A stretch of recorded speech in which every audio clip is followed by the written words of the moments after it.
अस्सलामु अलैकुम वरहमतुल्लाहि ताला व बरकातुहू।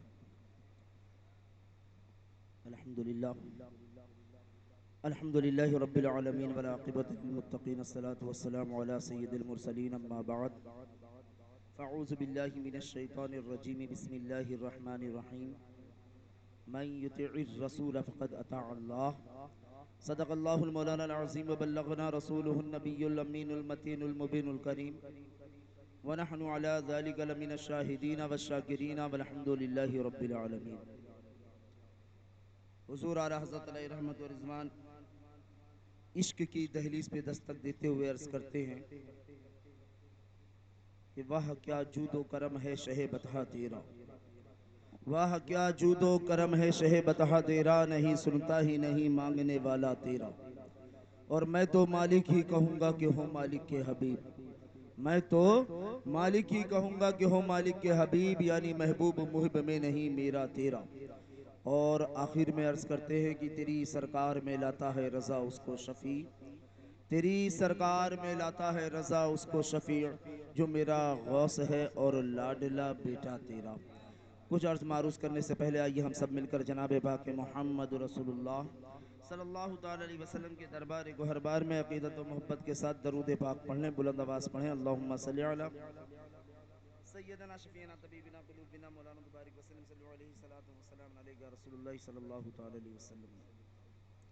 दुआ है रब्बुल आलमीन की बारगाह में कि मौला हम सभी की हाज़िरी को अपनी प्यारी प्यारी बारगाह में कबूल व मकबूल फरमाए।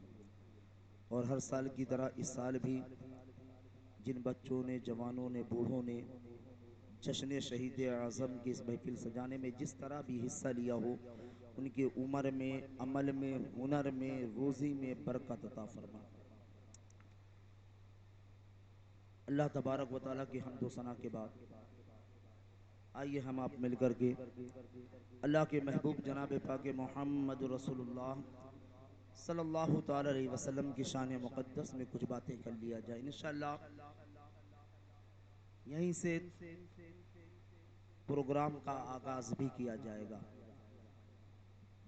और कोशिश तो ये करा जाएगा कि ये 10 रोज़ों में आपको ये समझाया जा सके कि करबला बना क्यों था, करबला बना क्यों था, वहाँ जंग क्यों हुई थी। इसको समझने के लिए ज़रूरी है कि तफसीरी गुफ्तगू की जाए। और आज ऐसे भी वक्त ज़्यादा हो गया, अब एक रोज़ का प्रोग्राम हो तो पूरी रात का जलसा किया जा सकता है। कुछ देर के लिए मैं हाजिर आया, दुआ करता हूँ रब्बुल आलमीन की बारगाह में मुझे हक बोलने की, आपको हक सुनने की और उस पर हम दोनों को अमल करने की तौफीक अता फरमाए। इंशाअल्लाह कल के दिन से प्रोग्राम आपका 11:30 बजे तक ख़त्म कर दिया जाएगा।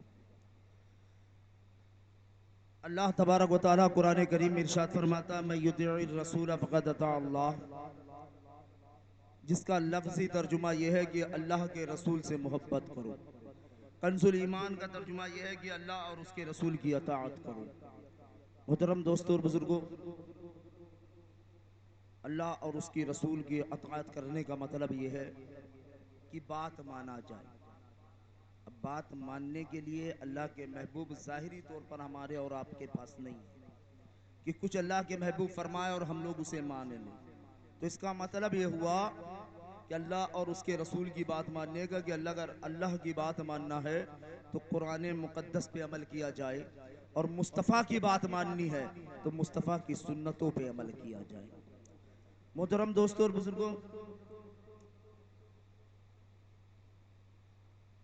इस्लाम अल्लाह के महबूब ने कायनात आलम को लाके दिया।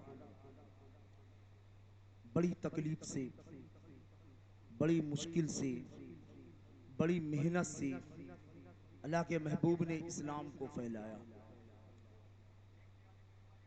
जब अल्लाह के महबूब पहली मर्तबा मक्कतुल मुकर्रमा के चबूतरे पे खड़े होकर के मक्के के लोगों को जमा किया, ये पॉइंट याद रखना इंशाल्लाह, इसके इसी बात पे गुफ्तगू आगे चल के भी की जाएगी। जमा किया और जमा करने के बाद अपने कैरेक्टर के बारे में पूछा, अपने बारे में पूछा। मक्के के लोगों, अभी तक अल्लाह के महबूब ने इस्लाम नहीं फैलाया था। पूरी कायनात आलम में कोई अल्लाह के महबूब का कलमा पढ़ने वाला नहीं था। पहली मर्तबा अल्लाह के महबूब खाना काबा के करीब एक चबूतरे पे खड़े हो करके मक्के के लोगों को जमा करके अपने कैरेक्टर के बारे में पूछ रहे हैं, अपने बारे में पूछ रहे हैं। मक्के वाले बताओ कि मुझे कभी किसी ने झूठ बोलते हुए देखा है?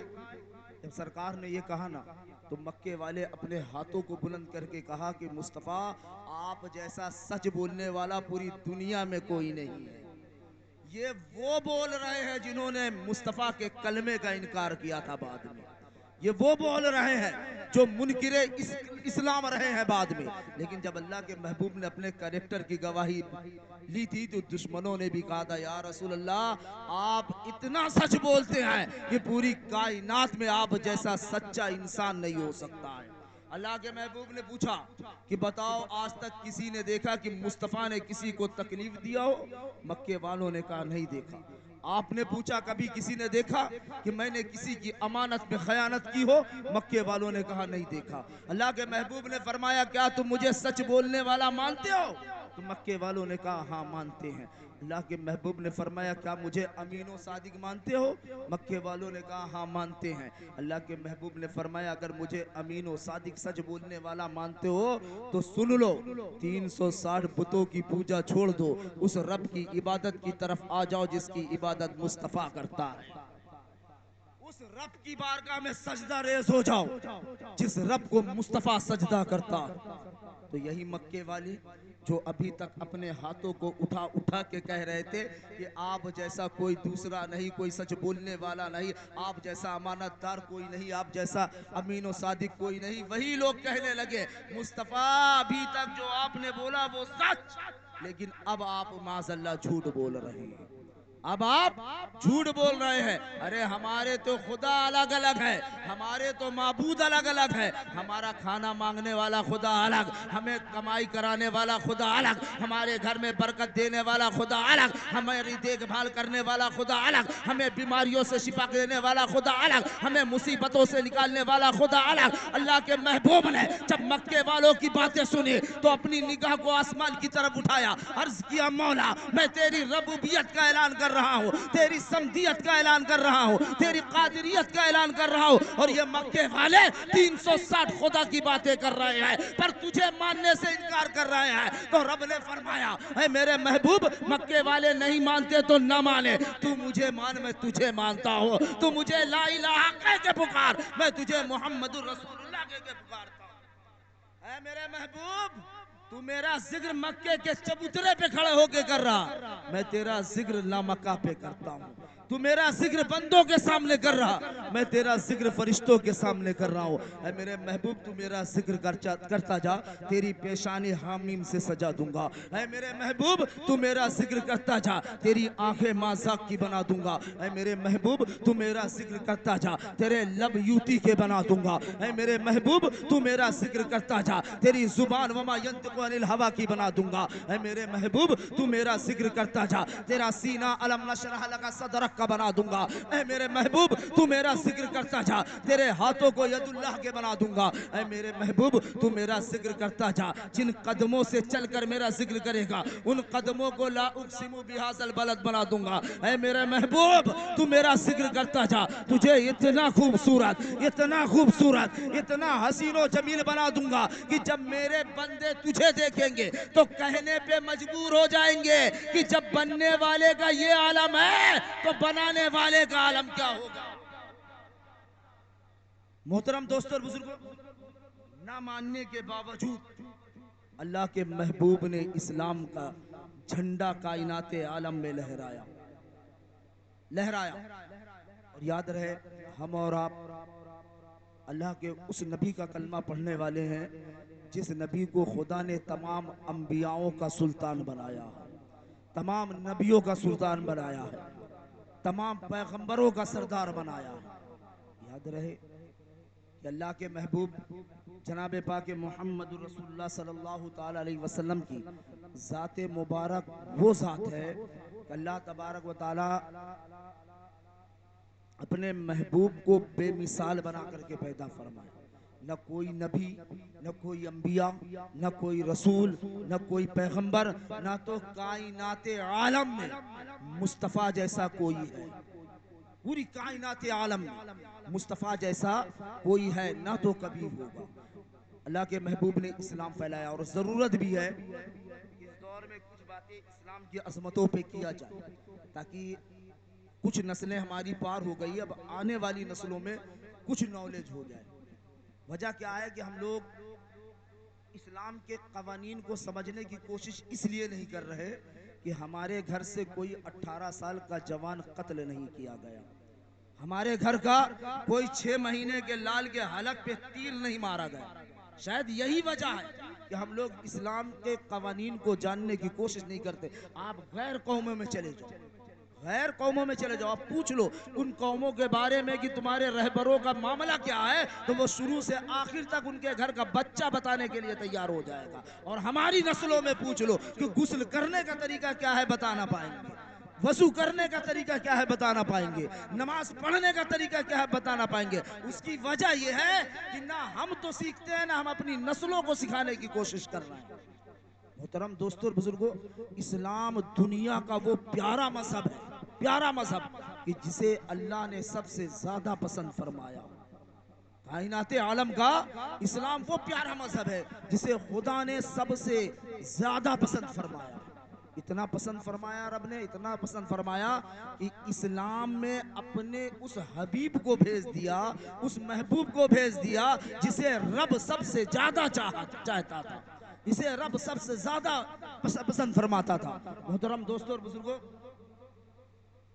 इसलिए कि ज्यादा तफसीरी गुफ्तगू में न जाऊंगा, इसलिए कि वक्त भी ज्यादा है। कि वाकया सुन लें, फिर उसके बाद इंशाअल्लाह अल्लाह के महबूब का विसाल बता दूं, ताकि कुछ लोग ऐसे भी हैं जो अक्सर व बेशतर ये सवाल पूछा करते हैं कि अल्लाह के महबूब की नमाज जनाजा किसने पढ़ाई है, ताकि ये सब बातें पता चल जाए। और याद रखिए जो बातें सुनिए, ताकि अगर कभी कोई सवाल करे ना तो उसका जवाब आप लोगों के लबों पे मौजूद हो, लबों पे मौजूद हो।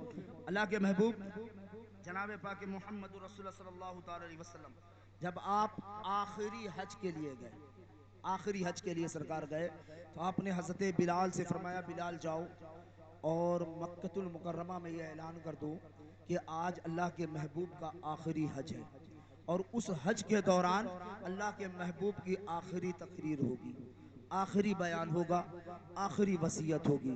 हज़रत बिलाल की आंखें अश्कबार हो गई। क्या इसके बाद सरकार हमें कोई बयान ना सुनाएंगे? इसके बाद क्या सरकार हज ना करेंगे? इसका मतलब ये क्या सरकार हमारी आंखों से ओझल हो जाएंगे? तो हज़रत बिलाल रोते हुए ऐलान करने गए, रोते हुए। लेकिन उस वक्त दीवानों का आलम यह था कि सरकार की अगर बात सुन ले कि सरकार बुला रहे हैं, या सरकार की महफिल सजी है, या सरकार कुछ बताना चाह रहे हैं, तो लोग जिस हाल में होते थे उसी हाल में सरकार की बारगाह में पहुंच जाते थे।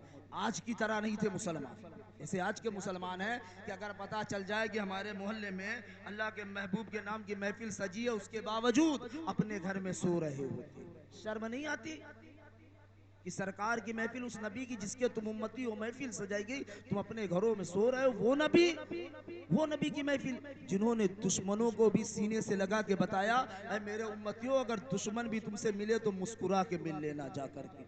वो अल्लाह के महबूब की महफिल में हम घरों में सोया करते हैं। बहरहाल ऐलान किया हज़रत बिलाल ने, जमा हो गए लोग, अल्लाह के महबूब मिंबर शरीफ पे तशरीफ ले गए। ले जाने के बाद आपने कुछ वसीयतें फरमाई, जिसमें से कुछ वसीयतें मैं बयान करता हूँ। सबसे पहली वसीयत सरकार की ये थी कि पड़ोसी को तकलीफ न दी जाए। अल्लाह के महबूब की सबसे पहली वसीयत आखिरी हज में ये थी कि पड़ोसियों को तकलीफ न दी जाए। दूसरी वसीयत सरकार की ये थी कि दो चीजों को मजबूती से थाम लो, एक अल्लाह के कुरान को, दूसरे अहले बैत को।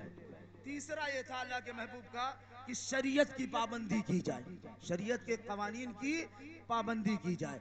उसके बाद अल्लाह के महबूब ने फरमाया कि किसी का कोई हक ना मारे, किसी का कोई हक ना मारे। और ये कहने के बाद अल्लाह के महबूब ने फरमाया कि अगर किसी का कोई हक मुझ पर बाकी है तो आज यहीं पर ले ले, बरोज़े महशर मुझसे न मांगना, भरोसे महशर मुझसे मत मांगना। तमाम सहाबियों की निगाहें नीची हो जाती है। अल्लाह के महबूब ने फिर दोबारा इरशाद फरमाया कि सहाबियों, अगर किसी का कोई हक मुझ पर बाकी है तो आज मुझसे यहीं पर ले ले, भरोसे महशर न मांगना। जब दूसरी मर्तबा किसी की निगाह ना उठी तो अल्लाह के महबूब ने तीसरी मर्तबा फरमाया कि ऐ सहाबियों, अगर किसी का हक मुझ पर बाकी है तो आज यहाँ पर ले ले, बरोज़े महशर ना मांगना। जब आका ने तीसरी मर्तबा फरमाया तो एक सहाबी है जिनका नाम उकाशा है, उन्होंने हाथों को उठा दिया, हाथों को बुलंद किया। जब हाथों को बुलंद किया तो उन्हें आगे लाया गया। सरकार ने फरमाया कि उकाशा बताओ क्या हक है तुम्हारा। तो हजरत उकाशा ने अर्ज किया, या रसूल अल्लाह, जंगे बदर में आपने नाहक कोड़ा एक मेरी पीठ पे मार दिया था, सरकार मुझे उस कोड़े का बदला चाहिए, उस कोड़े का बदला चाहिए। इतना ही कहा था हजरत उकाशा ने कि सहाबियों का इस कदर रोना हुआ कि दाढ़ी शरीफ से आंसू के कतरे सीने को भिगाने लगे थे, हिचकियां बांध लिए थे। सहाबी देख रहे थे उकाशा की तरफ, गोया निगाहों ही निगाहों में कह रहे थे, ऐ उकाशा, तेरी दीवानगी कहाँ गई, तेरा इश्क कहाँ गया, तेरा प्यार कहाँ गया, तेरी मोहब्बत कहाँ गई। अभी तक तो तू कहता था कि मुस्तफा के नाम पर हम गर्दन कटवा देंगे, मुस्तफा के नाम पर खुद को कुर्बान कर देंगे, मुस्तफा के नाम पर औलादे कुर्बान कर देंगे, मुस्तफा के नाम पर सब कुछ लुटा देंगे, और आज एक कोड़े की उजरत मांग रहा है, आज एक कोड़े का बदला मांग रहा है। गोया सहाबियों ने कहा, उकाशा जरा मुस्तफा की तबीयत को देख और अपने सवाल को देख, जरा मुस्तफा के मिजाज को देख, अपने सवाल को देख, चला अल्लाह के महबूब की हालत को देख और अपने मसले को देख। उकाशा ने कहा, अगर मुस्तफा बदले का न कहते तो उकाशा अपना सवाल लेके आगे न खड़ा होता, अगर मुस्तफा आज अपना हक की बात ना करते तो मैं अपने हक के फैसले के लिए कभी मुस्तफा के सामने ना आता। लेकिन जब बात हक की आ गई है, बात बदले की आ गई है, तो अल्लाह के महबूब ने जंगे बदर में मेरे जिस्म पर एक कोड़ा मारा था, उसका बदला मुझे आज चाहिए, यहीं पर चाहिए। सहाबियों ने कहा, उकाशा तुझे बदला ही तो चाहिए, अल्लाह के महबूब के नबूवत वाले जिस्म मुबारक पे एक कोड़े के बदले में हमारे जिस्मों पे तू 100 कोड़ा मार ले, 100 कोड़ा मार ले। तो उकाशा ने कहा कि जंगे बदर में किसी सहाबी ने कोड़ा नहीं मारा था, बल्कि अल्लाह के महबूब ने मेरी पीठ पे कोड़ा मारा था, इस कोड़े का मुझे बदला चाहिए, इसकी मुझे उज्र चाहिए। कहते में हजरत सिद्दीक़ अकबर आ गए, आंखों में आंसू है, अर्ज करते हैं, उकाशा सोच तो सही, जिसे रब ने सबसे प्यारा बनाया हो, जिसे रब ने सबसे बेहतर बनाया हो, जिसे रब ने सबसे अच्छा बनाया हो, जिसे रब ने नबियों का सुल्तान बनाया हो, जिसे रब ने रसूलों का सुल्तान बनाया हो, जिसे रब ने पैगंबरों की सरदारी अता की हो, क्या उस नबी के जिस्म पर तू एक कोड़े मारेगा? अगर मारना ही चाहता है तो सिद्दीक़ अकबर के जिस्म पे कोड़े मार, और उस वक्त तक मार जब तक सिद्दीक़ अकबर की जिस्म से रूह परवाज न कर जाए। तो हजरत उकाशा ने कहा, सिद्दीक़, आपने जंगे बदर में मेरे पीठ पे कोड़ा नहीं मारा था, बदला है मुस्तफा से कि मुस्तफा ने कोड़ा मारा था। हजरत सिद्दीक़ अकबर पीछे हो जाते हैं, हजरत उमर फारूक आजम आगे बढ़ते हैं, रोते हुए कहते, उकाशा ये क्या कर रहे हो, जरा सोच के तो देखो उकाशा, कि इस वक्त नबी के दिल पे क्या बीत रही होगी कि जो नबी का चाहने वाला है वो मुस्तफा से बदला लेना चाहता है, जो नबी का मानने वाला है वो नबी से बदला लेना चाहता है। उकाशा ने कहा, उमर, मुझे अल्लाह के महबूब ने ना हक कोड़ा मारा था, मुझे उस कोड़े का बदला चाहिए। हजरत उमर पीछे हट जाते हैं, उस्मान गनी आगे बढ़ते हैं, कहते हैं, उकाशा मेरे पास जितनी दौलत है उस एक कोड़े के बदले में मैं तेरे नाम कर दूंगा। उकाशा, अगर फिर भी तेरा बदला पूरा ना हो तो उस्मान गनी अपनी पीठ खोल कर खड़ा हो जाएगा, तू जितना चाहे ना उस्मान के पीठ पे कोड़े मार लेना, पर मुस्तफा के पीठ पे तू बदला न ले, मुस्तफा के जिस्म अक़दस पे कोड़े मार कर बदला न ले। उकाशा ने कहा, मुझे बदला चाहिए। हजरत अली आ जाते हैं, कहते हैं, उकाशा मुझे फातह खैबर कहा जाता है, अली शेर खुदा कहा जाता है, मुझे सैफुल्लाह कहा जाता है, लेकिन आज अल्लाह का शेर तेरे सामने कुर्ता उतार देगा, सिर्फ तू ये कह दे कि मुझे बदले में नबी की पीठ नहीं अली की पीठ चाहिए। लेकिन उकाशा ने कहा, अली मुझे मुस्तफा से बदला चाहिए, अल्लाह के महबूब से बदला चाहिए। हजरत अली भी पीछे हट जाते हैं, अल्लाह के महबूब फरमाते हैं, ऐ सलमान फारसी, जाओ, जो कोड़ा जंगे बदर में मेरे हाथों में था वो अब भी मेरी फातिमा के घर में मौजूद है, उस कोड़े को लाकर के उकाशा के हाथों में दे दो। सलमान सलमान फारसी रोते हुए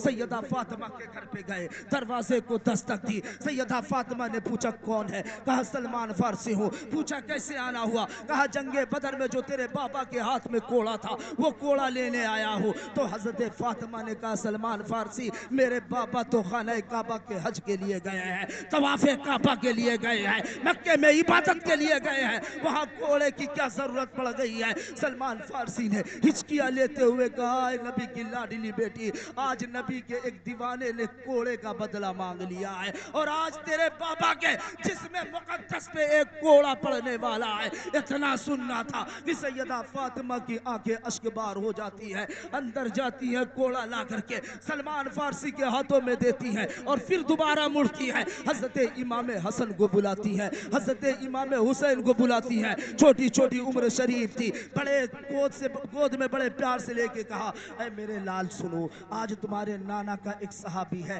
तुम्हारे नाना का एक दीवाना है, तुम्हारे नाना का एक आशिक है जो तुम्हारे नाना से बदला लेना चाहता है। जाओ अपने नाना के उस दीवाने के कदमों को पकड़ लो, जाओ अपने नाना के उस सहाबी के पैरों को पकड़ लो, रोना गिड़गिड़ाना अर्ज करना कि वो तुम्हारे नाना के जिस्म मुकद्दस पे एक कोड़ा ना मारे, बदले में तुम्हारे अपने जिस्म पे कोड़े खा लेना। दोनों नवासे नबी के दौड़ते हुए आते हैं और मक्कतुल मुकर्रमा में उसी मजमे की भीड़ में घुस जाते। इधर सलमान फारसी हजरत उकाशा के हाथों में वो कोड़ा देती, इधर कोड़ा हाथ में आया कि अल्लाह के महबूब ने फरमाया उकाशा क्या चाहते हो? हजरत उकाशा ने कहा या रसूल अल्लाह बदला चाहिए। इतना ही कहा था कि हजरत इमाम हसन हुसैन पैरों में लिपट जाते, लिपट के कहते उकाशा हमें देखो, हम वो हैं जो अपने नाना के गोद में खेला करते थे। ऐ उकाशा हमें देखो, हम वो हैं जो अपने नाना की पुश्त पे सवार होया करते हैं। ऐ उकाशा हमें देखो, हम वो हैं जिससे मुस्तफ़ा बेपनाह मोहब्बत करते हैं। ऐ उकाशा अगर तुम्हें मेरे नाना के जिस्म के बदले में अगर एक कोड़ा मारना चाहते हो तो हम दोनों भाइयों के जिस्म पे एक एक कोड़ा मार लो, अगर दिल ना भरे तो और ज्यादा कर लो, फिर भी दिल ना भरे तो इतने कोड़े मारो, इतने कोड़े मारो कि हम दोनों भाइयों के जिस्म से खून का एक एक कतरा बहकर जमीन पे आ जाए। हजरत उकाशा के हाथों में कोड़ा है और नबी की तरफ देख के अर्ज करते या रसूल अल्लाह मुझे बदला चाहिए। अल्लाह के महबूब ने इशारा किया, हजरत इमाम हसन को हटाया गया, हजरत इमाम हुसैन को हटाया गया। अल्लाह के महबूब हजरत उकाशा के पास आके खड़े हो जाते, उकाशा के करीब आके खड़े हो जाते हैं, खड़े होके फरमाते उकाशा जंगे बदर में जो कोड़ा मेरे हाथ में था आज मक्कतुल मुकर्रमा में वो कोड़ा तेरे हाथ में, तुझे जिस तरह चाहे बदला ले ले। उकाशा ने अर्ज किया या रसूल अल्लाह जिस वक्त आपने मेरे जिस्म पे कोड़ा मारा था उस वक्त मेरे जिस्म पे कोई कपड़ा मौजूद नहीं था, पीठ खुली हुई थी मेरी और आपका कोड़ा सीधा आके मेरे पीठ पे लगा था। या रसूल अल्लाह आपके जिस्म मुकद्दस पे तो नूरानी चादर ओढ़ी हुई है, आपके जिस्म मुबारक में तो मुजम्मिल वाली चादर लिपटी हुई है। अल्लाह के महबूब ने पीठ करके हजरत उकाशा की तरफ खड़े हो गए और खड़े होने के बाद जिस वक्त अपनी मुजम्मिल वाली चादर अल्लाह के महबूब अपने जिस्म मुबारक से उतारते हैं, उतारना ही था कि मुस्तफ़ा का मोहरे नबूवत चमकने लगता है, अल्लाह के महबूब का मोहरे नबूवत चमकने लगता है। इस कदर चमकता है कि उकाशा का जिस्म कांपने लगता है, उकाशा का जिस्म थर्राने लगता है, हाथों से कोड़ा फेंकते हैं, आगे बढ़ते हैं, मुस्तफ़ा के मोहरे नबूवत को चूमने लगते हैं, मुस्तफ़ा के पीठ मुबारक से लिपट जाते हैं और कहते हैं साहबियों सुनो, आज नबी की आखिरी वसीयत थी, क्या पता इसके बाद नसीब हो कि ना हो मुस्तफ़ा। और अल्लाह के महबूब ने फरमाया है कि इनके जिस्म से जो टच कर जाए उसे जहन्नम की आग जला नहीं सकती है और मेरा अकीदा है कि आज के बाद मैं जहन्नमी नहीं हो सकता, आज के बाद मुझे जहन्नम की आग जला नहीं सकती। या रसूल अल्लाह आज बदले में आपका दीवाना जन्नती हो गया है। या रसूल अल्लाह आज एक कोड़े के बदले में आपका आशिक जन्नती हो गया है। इसी को आला हज़रत सरकार इस तरह फरमाते हैं अल्लाह की सरताबा कदम शान है ये, इंसान है इंसान वो इंसान है ये, और कुरान तो ईमान बताता है इन्हें, ईमान ये कहता है मेरी जान है ये। एक मर्तबा आप लोग दरूद पाक पढ़ लें।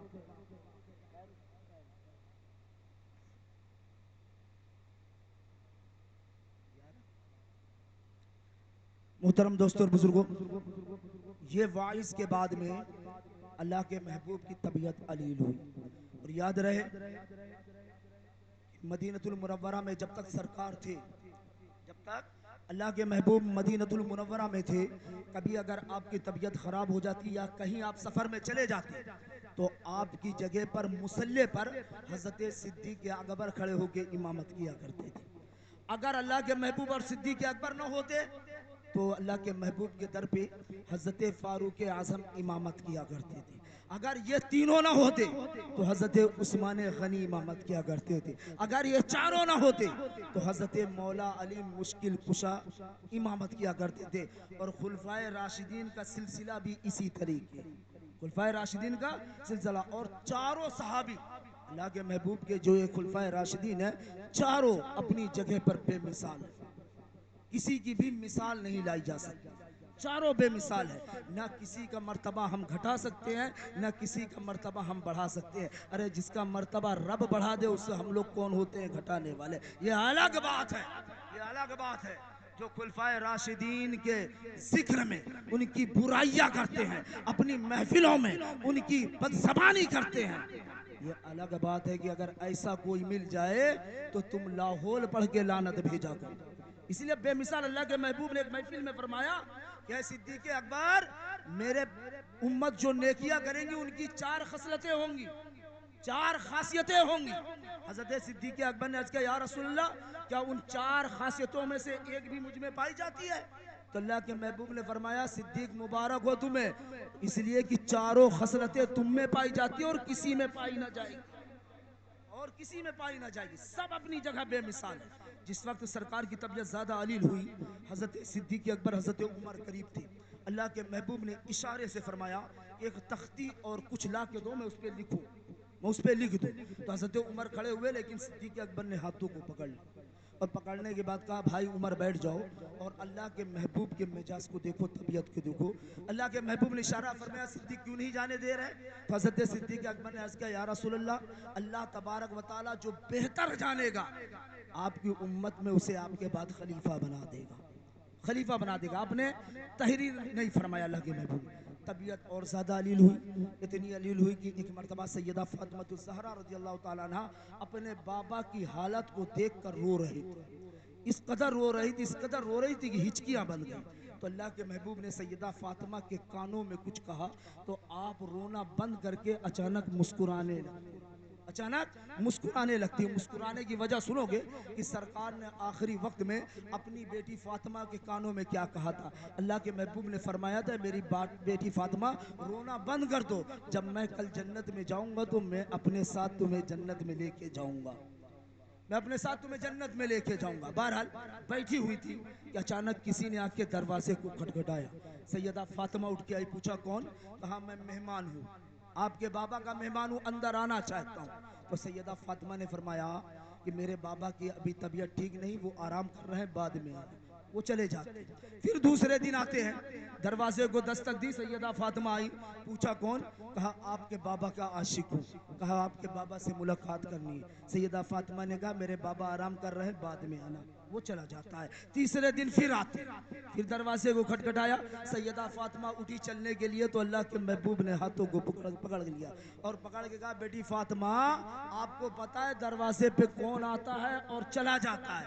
तो हज़रत फातिमा ने कहा, अल्लाह और उसका रसूल बेहतर जानता है। तो अल्लाह के महबूब ने फरमाया, मलकुल मौत है जो रोज आते हैं रूह कब्ज करने मेरी, पर तेरी इजाजत के बगैर वो अंदर दाखिल नहीं होने पाते, तेरी इजाजत के बगैर वो अंदर नहीं आने पाते। जा और दरवाजा खोल ताकि वो मेरे करीब आ जाए। हजरत फातिमा ने दरवाजा खोला, अल्लाह के महबूब के पास आके हजरत इजराइल अलैहिस्सलाम, मतलब ये कि मलकुल मौत बैठ जाते, करीब बैठ जाते, आके अर्ज करते, या रसूल अल्लाह, इससे पहले ऐसा कभी नहीं हुआ कि मैं किसी की रूह कब्ज करने के लिए किसी की इजाजत मांगूं, लेकिन यहाँ आपकी बेटी थी और कहीं उसके पर्दे में फर्क न पड़ जाए, इसीलिए मैं डायरेक्ट नहीं आता था कि मैं उस वक्त दाखिल होऊंगा जब आपकी बेटी फातिमा मुझे अंदर आने की इजाजत दे देंगी। अल्लाह के महबूब की बारगाह में पूछा, या रसूल अल्लाह, अगर आप इजाजत दे तो आपकी रूह कब्ज कर ली, अगर ना दे तो यहीं से वापस हो जाए। तो अल्लाह के महबूब मुस्कुरा देते, अल्लाह के महबूब मुस्कुरा देते। जब मुस्कुराया ना सरकार ने, तो हज़रत मलकुल मौत समझ जाते हैं कि सरकार का मुस्कुराना एक हिकमत ज़रूर है इसमें।